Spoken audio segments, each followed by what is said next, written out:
This is the Christmas Movie Screenwriter Podcast, episode number 25. Hello and welcome to the Christmas Movie Screenwriter Podcast. I'm your host, Karen McCann. The Christmas Movie Screenwriter is a podcast about writing, producing, and selling Christmas movies. You can find a transcript, show notes, and an action checklist on my website. Just go to www.christmasmoviescreenwriter.com and look for this episode, which is number 25. A quick few words about what I'm working on. I finished my latest Christmas script and am looking for readers. So if you would like to give me notes and just contact me on the Christmas Movie Screenwriter Facebook page. I also just finished the lookbook, so now I need to start contacting producers. So wish me luck. Here is the main segment. Bob Saenz is a screenwriter and author whose 21 produced films include the dark comedy thriller Extracurricular Activities, plus write for hire, rewrites, and adaptations for producers and production companies. He is the author of the popular screenwriting book That's Not the Way It Works, and has a new novel from Red Sky Publishing called Jessica's Vampire Diary.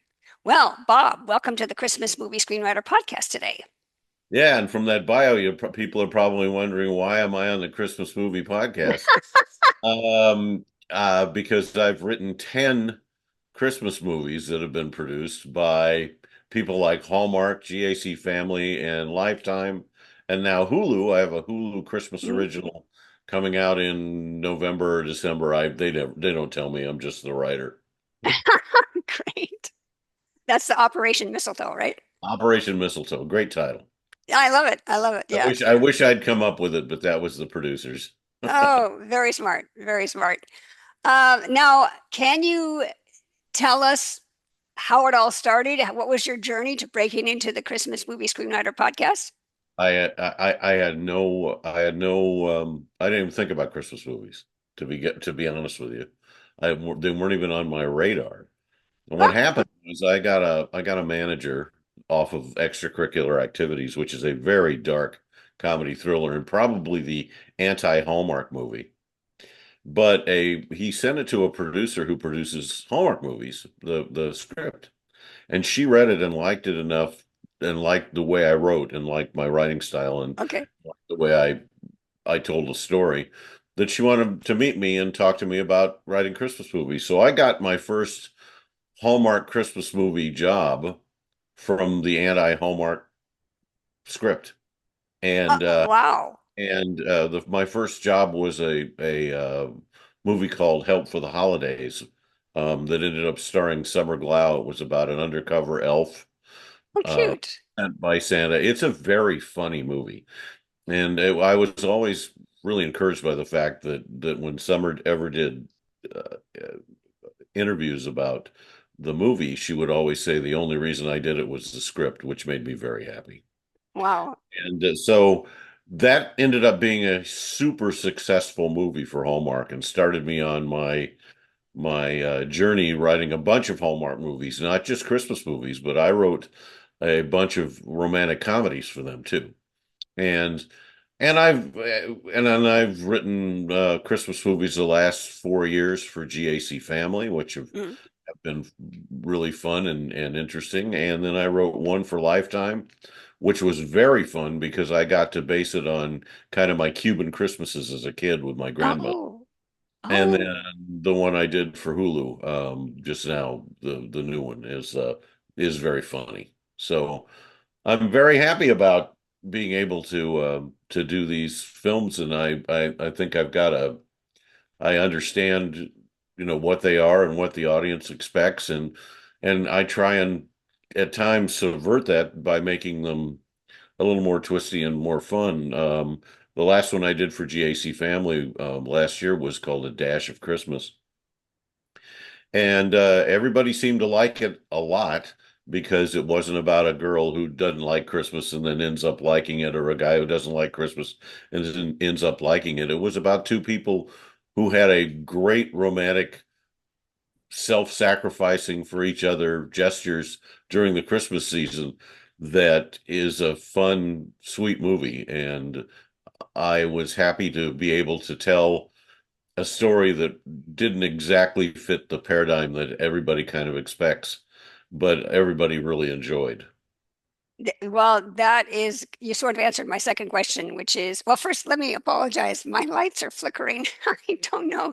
I think I got a message, sorry, to audience, the lights are flickering because the transformer, the power station, the next town over had a transformer go out. But anyway, we can still Oh, hear I thought it was just special effects.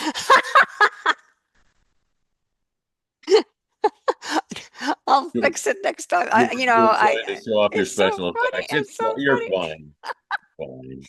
Well, okay, back to the interview. Apologies No, for the nothing. You're flashing fine. lights. It's like a disco in here. Now you mentioned the dash of Christmas and the self-sacrifice, and so you avoided being cliche. You've done over 10 Christmas movies, and so how do you stay fresh and not predictable or cliche? There's kind of a box that you need to write in that is the brand of the people you're writing for. It has nothing to do with there are expectations because people like to be entertained and they like to Christmas movies are very interesting.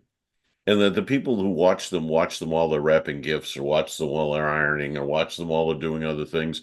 And there are expectations. They want a happy ending. They don't want serious, horrible conflict, but they want enough conflict so that the story is interesting.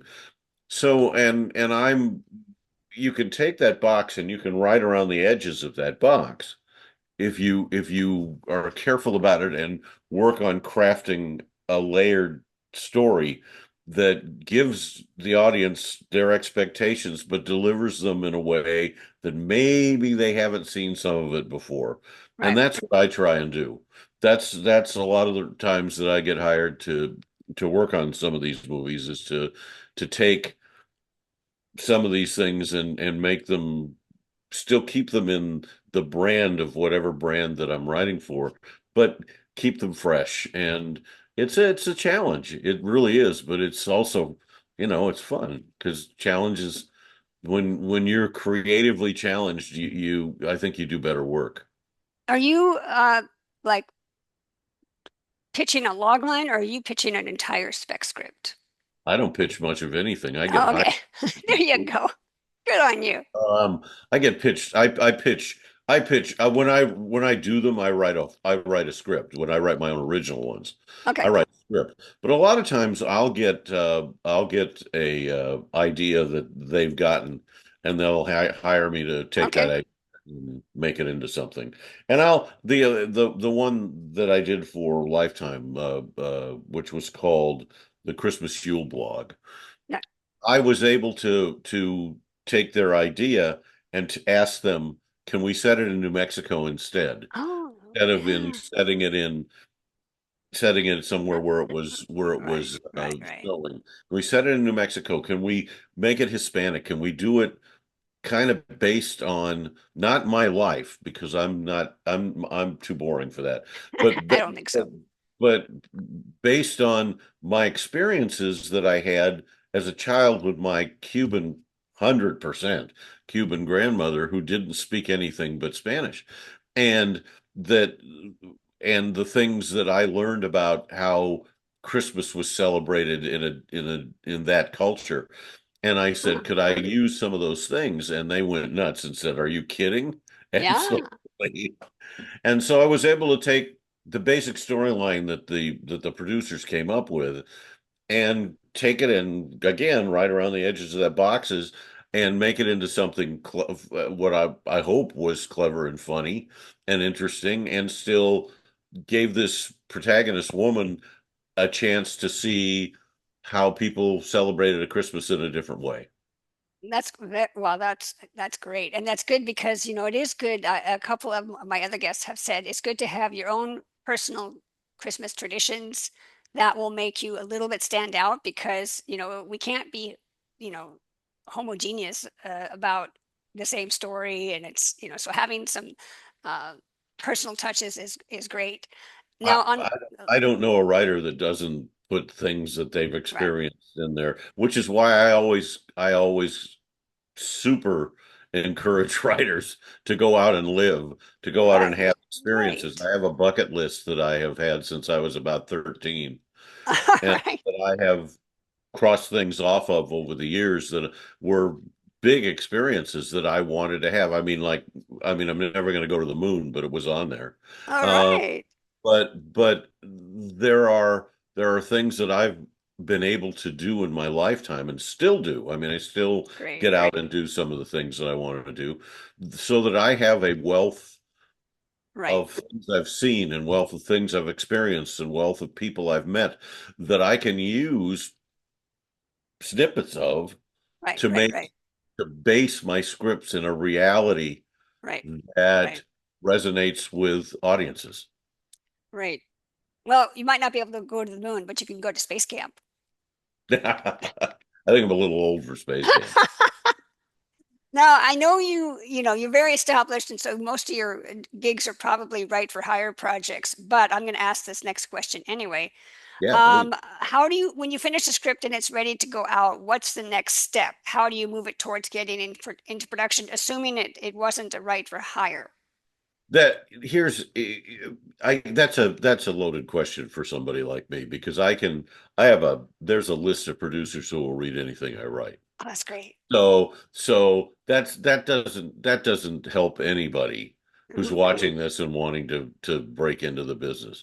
There are three ways to get your script read. Okay. First one is networking, and that's by going to film festivals and going to conferences and there are Christmas conferences out there, Christmas movie conferences that happen out there. There's a big one in New Jersey every year. And those kinds of things are great to visit and great to meet and great to network with people and great to meet people. And networking isn't about finding somebody and thinking, what can they do for me? Right. Right. Networking is about meeting people in the industry and starting relationships that are real and that have some, a little gravitas. I hate that word, but that's the truth to them. That where you can build friendships with people and then at some point turn those friendships into a Right. working relationship. That happens all the time. I think it's the best way to get your scripts read. Networking is. It's the only way I've ever used. But there are contests out there that if you win those contests or do well in those contests, there are producers and agents and managers who will read your scripts because you did Okay. well in the contest. So there are those out there that exist. And then the third way is the query letter a where you get a list of the people who produce the Christmas movies, and you can find those on IMDb or IMDb Pro Right. Right. as a writer, which you should subscribe to. It's part of the cost of being in business, Okay. and you should subscribe to them, and then look up your favorite Christmas movies, look at who produced them, and send them query letters. Send query letters to them. And in my book, as you read, thank you. You're In welcome. my book, there's a template for a query letter in there that shows that it should not be anything that takes more than 25 seconds for a producer or one of their people to read, because all they care about is your log line. All they care about is what your movie's about. And if it strikes them, they're going to ask you to read that script. And that's the first step. When you a question on query letters that I was always curious about is that is it because on one hand you don't want to overload these producers with emails because they're probably getting 300 emails a day. On the Yeah. other hand, on in marketing they say it takes 7 touches minimum for a customer or client or target to even get on their radar. So do you suggest to writers keep emailing the producer 7 times for each log line No, because it's going to take that long to get through to no. him or her? No, I think you did send it once, and then if you don't hear anything for a few months, you might want to send it again because they may Okay. have a new reader or a new assistant or a new intern. But they get them. But the longer the query letter is, the less chance it has of being read. Right. You don't right, want to say, this is your next big hit. You don't want to say my mom loves this, or they want to say all the things that you want to say, this is the greatest movie. You never want to tell anybody how they're going to feel right, about what you write, right. okay? Because your expectations will never be met. So just hi, dear producer's name. You do Right. it, you don't Right. go to whom it may concern. Of course. You make the kind of movies that I write. I would be, and I like what you do. Here's my log line. Would you like to read the script? Okay. 25 seconds. There. Good. Short and sweet. I like it. Now, you already answered my next question, but I'll dig a little bit deeper. The next question was about how screenwriters can expand their network of producers, and you did already mention, the um, film festivals and the contests and the query letters. On that New Jersey one, uh, it's geared towards Christmas It is a screenwriters. Christmas. It's a hall. I think it's Hallmarks. It might not be Hallmarks. It might be just a Christmas movie. Really? Okay, I'm signing up. Man, I am definitely headed to that one. That Yeah, I think I can't remember. It's in November too. that's great. Oh I'll boy. find it. Yeah, look I'll it put up. it in the show notes. Okay. Yeah, I know it exists or it has in the Okay. past. Oh, that's great. That's great. And Okay. then Yep. and then you can also I encourage people to go. I know this sounds weird, but I encourage people to go get on sets, go learn how movies are made. Nothing wrong with looking at your local area or calling your local film commission or looking up on your area who does the extras casting for movies and getting yourself on movie sets to see how it's done. It will change the way you write. Exactly. It will make you realize how films get made and what it's like to be on a set. I started as an extra. The first thing I ever did before I did anything in this business was to be a movie extra. You can see my elbow and knee in some of the greatest films of all time. There you go. But but as I kept working as an extra, I kept standing and watching and learning and networking with some of the people who work there in a very, very respectful way because they really feel extras should be seen and not heard. But there are that you can learn how to network and be careful about how you do things and just watch and it's a fascinating thing to do. And it also is a huge education. Yeah, Um, and especially if you could get on a it was, Christmas movie set, because those yeah. things I hear it's like a 10-day shoot, a 7-day shoot, or whatever. It's very fast. And so you realize, I made the mistake when I was younger writing these epic scripts. Oh, we're going to go to London, and then we're going to go to Hong Kong, and then we're going to go to Beijing. It's like, what was I thinking? Well, you Uh, were thinking this was the movie you wanted to see, and that's right, fine. There's right. nothing wrong with that, and there's nothing wrong with writing big scripts to show people what you can do. They Exactly. become what we call calling card scripts, and there's nothing Right, wrong with that right, at all. But if you want to sell a script, you have to keep it low. Listen, I got to tell you how it works. If GAC Family comes to me, or a producer from GAC Family, or a producer for a production company that's selling to them, will come to me and they'll tell me what the budget is of the movie they're going to make. Let's say the budget is $1.5 million, okay. which isn't very much in the movie business.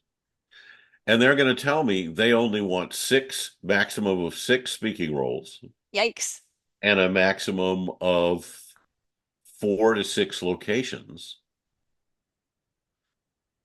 And then let's go from there. Now you think, how is that possible? Yeah, But you go back and look at a movie I wrote for GAC Family, or this new movie I just wrote, or the movie or Dash of Christmas. Look for a brush with Christmas or a dash of Christmas, and tell me that you watch that movie, enjoy the heck out of it, and then realize that maybe only 6 or 7 people spoke, and you'll go, really? yeah, Because you're yeah, enjoying the story so much you don't even notice that that's the case, or that there's only been 4 to 6 locations. You've noticed that, but you don't realize that. The reason for the limited locations, you have to understand, is that every time they have to load those trucks up and Right. move everybody, it costs a fortune. And that's a huge Yes. expense. Yes. And you're thinking, why do writers have to think about that? Because they Yeah. do. Yes. Exactly. It is, can you, um, like I have this current script where it takes place in a convention center, and I have one scene in the lobby and one scene at the coffee kiosk. That's one location. They don't have to move the trucks. If you have to move Okay. the trucks, then that's a second location. Okay. Okay. Good. Good. Phew. Okay. Because I have like the lobby, the coffee kiosk, the Nope, hallway. nope. That's Okay. one location. Woo. As Okay. long as the Teamsters aren't involved, Yeah. they're fine. Okay. Great. Thank you for that. I'm glad to hear it. Now I know, you know, you're way too high level to probably depend on representatives or.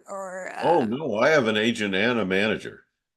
Oh, okay, great. Absolutely. But yeah, no, you can't. When you get to a point in your, you have to have somebody who negotiates your deals for you. You have to have somebody who can get you into some rooms that you can't get into yourself. You have to have people who can introduce you to or get you all kinds of opportunities that you can't get for yourself. No, yes, I do still market myself like crazy, and Okay. I'm still mostly responsible for getting a lot of the jobs that I get. Oh, But even if I get myself a job or somebody calls me with a job, I always refer any contract negotiations to my representatives because I don't want to be personally involved in any contract negotiations of because course. Of often course. they're contentious. Right. Right. And I don't want to be in that position with these people Right. that I'm dealing with on a creative level. I'll just let my reps be the bad guys or the Yeah, good there you guys go. or Good. whatever guys Yeah, they good, good. So are you uh, letting the manager or agent query producers for you, or are you No, doing it? I do. They don't do that. That's not what they do. Okay. No, they meet producers and they see producers and they hear from producers and they know producers that they can call and say, have you got anything going that you can use Bob for? But no, the querying and the networking and all that stuff, that's me. I do that all myself. Oh, okay. Wow. Amen to that's good to hear. It's good to hear because some people may have an unrealistic attitude towards managers or agents, like, oh, I made Oh, it. there's no such thing as the manager fairy or the agent fairy who Yeah, yeah. just and all of a sudden you have a manager and then the jobs appear out of nowhere. That's a Myth. wait a second. That's not the way it works. Which is which Product placement. which is explains the title. I was saying that a lot to Yes, people yes. because they had unrealistic expectations of all kinds of things in this industry about how being a writer or being in the industry or any of the things that you want to do, how it works. And it just doesn't work that way. Can you talk about a little bit about that, the book about like how to, know the audience and the networking and writing to budget? Well, I talked about Yeah. the $1.5 million budget. If you want to be here, 95% of any screenwriter's income comes from writing for hire. If I had to live off my spec scripts, I'd be working at Home Depot. So there's no question about the fact that you have to be able to write for hire. You have to be able to have these companies call you or work with these companies, or if you sell them a script and do a great job on the movie that it was yours, they'll come back to you with other Projects. things, the Wow. projects that they need writers for because they always need good writers. So what happens is when the 95% of your income ends up being those kinds of jobs. Wow. So they have finite finances they have a certain amount of money that they can spend on a movie, and you need to be able to know how to write a movie that reflects the money that they have to spend. Right, You can't just, okay, 50,000 spaceships come up over the horizon. You've spent a lot of money, or you're blowing up right, things, or right, you're doing all kinds of things that you're doing. You need to, or you have a ton of cast members. Actors are expensive. In the book, there's a whole chapter on right, how to write to budget, and it explains what costs money and why, and how you can get around it and still be creative. right, Because you have to write to a budget of $1.5 million doesn't mean you can't write a really fun movie. I wrote a Christmas movie that isn't a Hallmark movie, that isn't for any of the networks. It was in the theaters, and then it went to Peacock, and it's done extraordinarily well. okay, And it's called The Farmer and the Belle, okay. Saving Santaland. Hold on, let me see if I have a copy. I have a copy of the DVD right here. I take it off my All right, very cool. okay. And it's done millions and millions and millions of minutes on Peacock. So many that it's Oh, on Peacock, okay. so many that I am in the midst of writing the sequel. Congratulations. Thank you very much. And because it's a very fun, very just lighthearted, but it's got a cool message to it too, Oh, which that's I, great. but about beauty being inner beauty being more Right. important than outer beauty, Oh, which is great. which is truth anyway. But it's done in a way that's entertaining.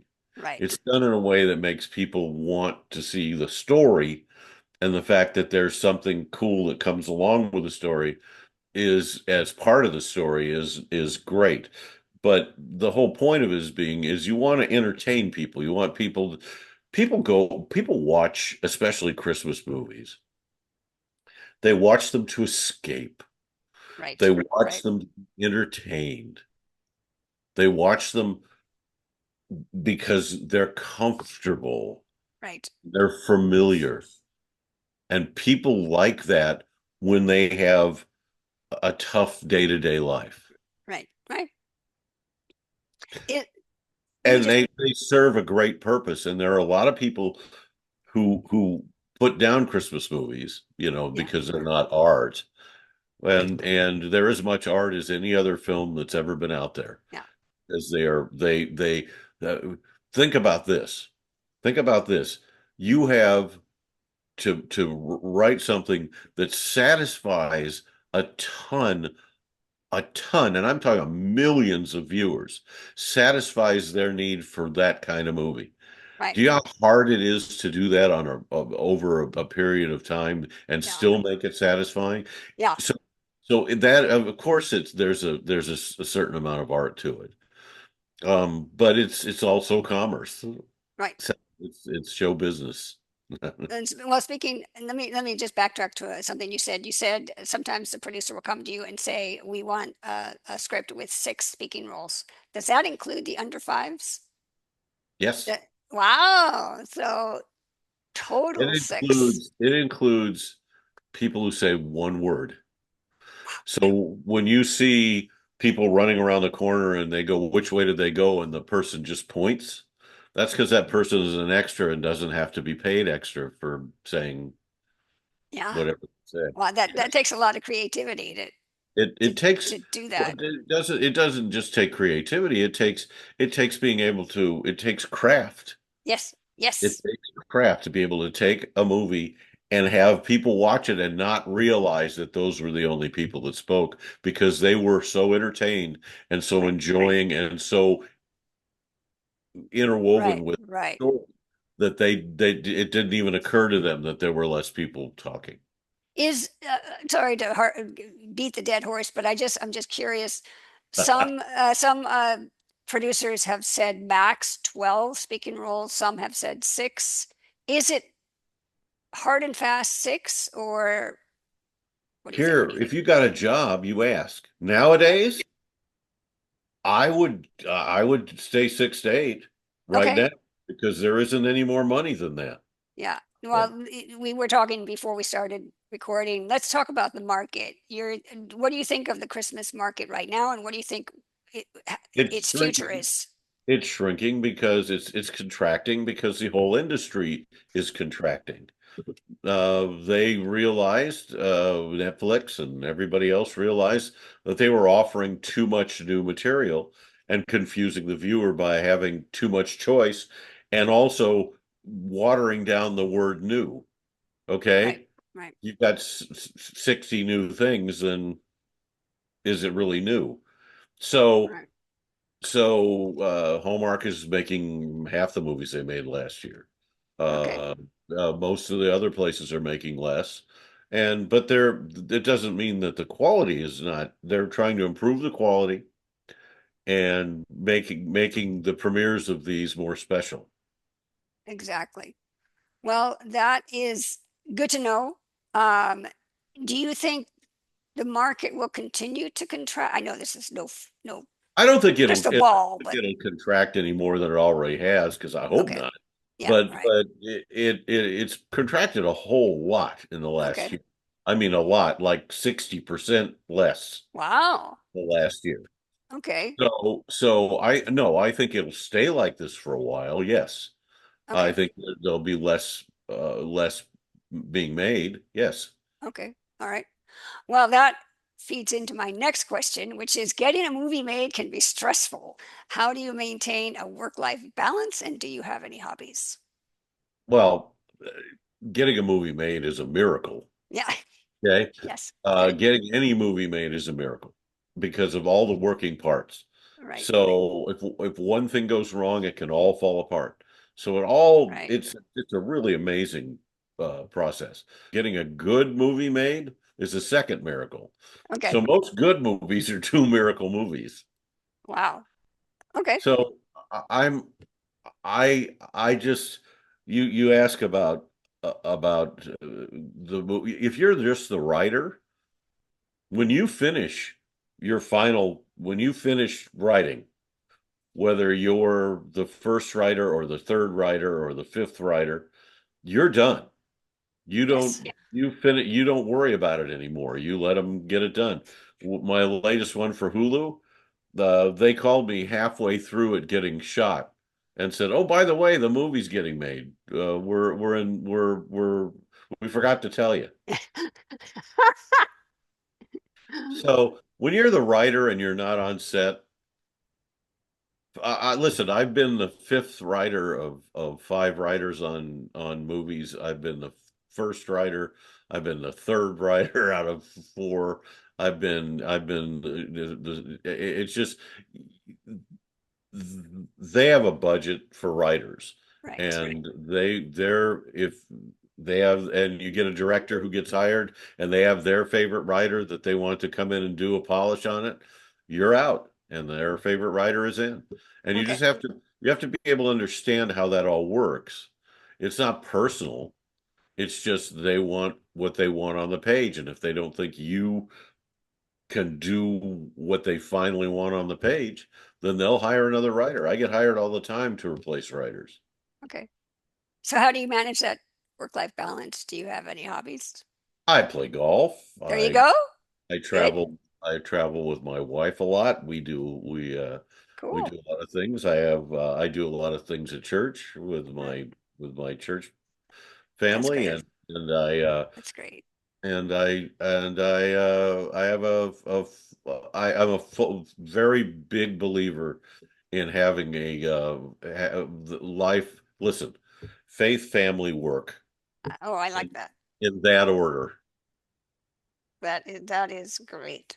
Excellent. That's the absolute right attitude to have. Now, what advice would you give to your younger self? Start earlier. Yeah. I didn't write my first script till I was 40 years old. Okay. Okay. I would start earlier in my life. But looking back on it, what would I have done differently? Hey, we've got one shot at this here. This is it, and it's very short. Yes. Yeah. I don't get to look back at my former self. I get to move forward, look forward and say, here's the mistakes I've made, or here are the things I've done that I'm not happy about. Here are the things that I've done that I'm happy about. Let's filter all those things and move forward in a positive way. Yes. Good. Good. You got the right attitude for sure. Now, to wrap up, would you like to share any social media details or website links so our audience can keep track of your work? I'm on X or Twitter X or whatever it's called nowadays. At BOBSNZ, which is my last name without the vowels in it. I'm Okay. there. I'm on Instagram with that too.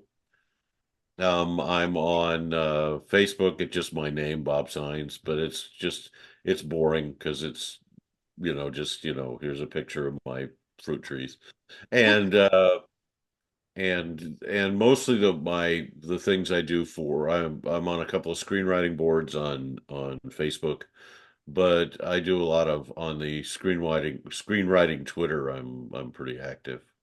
Okay. Well, I'm sure we can find that on under your name, under the on the Bob And then SNZ. and then you can Google me and find this fine podcast and watch this. Thank you. Thank you. Well, Bob, thank you for coming on the podcast. Your information was very enlightening and encouraging and very clear. It's good to know. Screenwriting is a zero sum game. Is not a zero sum game. It's not a Yes, zero sum game that's because right. I'm successful doesn't mean you can't be successful. A lot Right. of people take it that way though. They see somebody be successful and they think, "Darn it, that means I'm not going to be successful." And that's not true. No, no. Everybody has an opportunity to succeed. It Right, just depends on it's all about the words on the page. right, Not personal. It's about the words on the page. You work hard and you learn this craft. And right. it's a craft. And it takes practice and it takes understanding and it takes knowledge. And you work hard on those things and you have a shot at being successful. Everybody Exactly. does. Exactly. Wow, that's very encouraging. Well, Bob, thank you. Thank you for sharing your experience, your knowledge. Thank you for coming on the Christmas Movie Screenwriter podcast today. My pleasure. And now for my action checklist. I have 4 items for your action checklist from my interview with Bob. So, number one, and there's a few parts to this, networking strategies. A, adopt the right attitude. When meeting producers, focus on building genuine connections and not what can they do for me. B, attend key festivals to expand your network. Of course, the AFM, which now is in Las Vegas.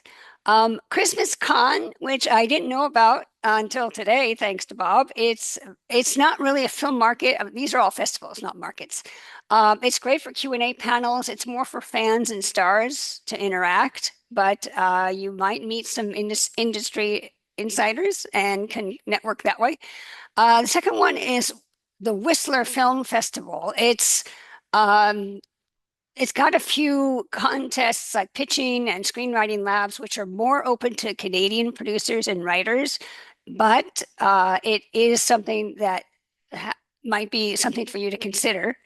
Then there's also a festive film festival. Now that's really holiday themed short films, but you can meet with people who are, big on Christmas movies. So check out that. In the show notes, I'll have the URLs to all these websites. C, under networking strategies, is enter script contests. Now, getting your script vetted by placing in contests can fast track your career and even attract agents and managers, but you do need to vet these contests and look at the reviews. And then D, query letters, keep these brief and to the point. Make sure you can read it in 25 seconds max. Number 2, production and budgeting considerations. A, limit the speaking roles. Aim for no more than 6. Yes, right, 6 speaking roles, including the under 5. So you need to be creative. B, restrict locations. Keep your film setting to 4 to 6 locations to manage the budget effectively. C, Right budget. Be mindful of what costs money and find creative solutions to stay within the budget without sacrificing quality. Number three, understanding the industry. Realistic expectations with representatives. Your agent or manager may handle contracts, but networking and pitching, no matter how successful you become, is always going to be your responsibility. And B, know the realities. The Christmas movie market is contracting, but producers are focusing more on quality than quantity. Getting a film made is a complex process, so prepare for challenges. And number four, navigating the shrinking Christmas market. Focus on quality. With fewer movies being made, producers are prioritizing higher quality, so ensure your script is polished and ready for production. And keep the speaking parts, of course, to 6 actors in 4 to 6 main locations. B, for talking point number four, is 95% of income for writers is actually on write for hire projects. So network extensively to secure jobs, as writing for hire is where most of the income comes from. Well, that's the show. Thank you for listening. To show your support, please give us a 5-star rating on Apple or wherever you get your podcasts. And to fuel more great content, please check out Buy Me a Coffee and look at my page, which is Christmas Movie, and explore other inspiring podcasts and blogs on our website at christmasmoviescreenwriter.com. I'm your host, Karen McCann. Thanks for listening, and I'll see you on the next Christmas Movie Screenwriter podcast. Bye.